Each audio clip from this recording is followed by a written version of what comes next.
Hello friends, কেমন আছেন সবাই?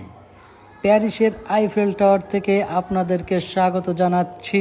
চলুন আপনাদেরকে দেখিয়ে আনি প্যারিসের আইফেল টাওয়ারটি।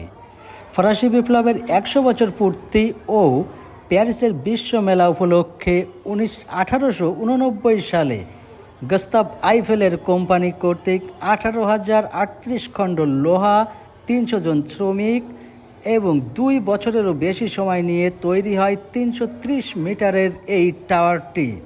এখানে প্রতি বছর দেশ বিদেশের বিভিন্ন প্রান্ত থেকে হাজার হাজার দর্শনার্থী এসে থাকেন। তারই এক ধারাবাহিকতায় আমরা জানতে পারলাম যে এটি বিশ্বের সবচেয়ে বেশি প্রদর্শিত টাওয়ারটির অন্যতম, অর্থাৎ সবচেয়ে বেশি পর্যটক এটি দেখেছেন।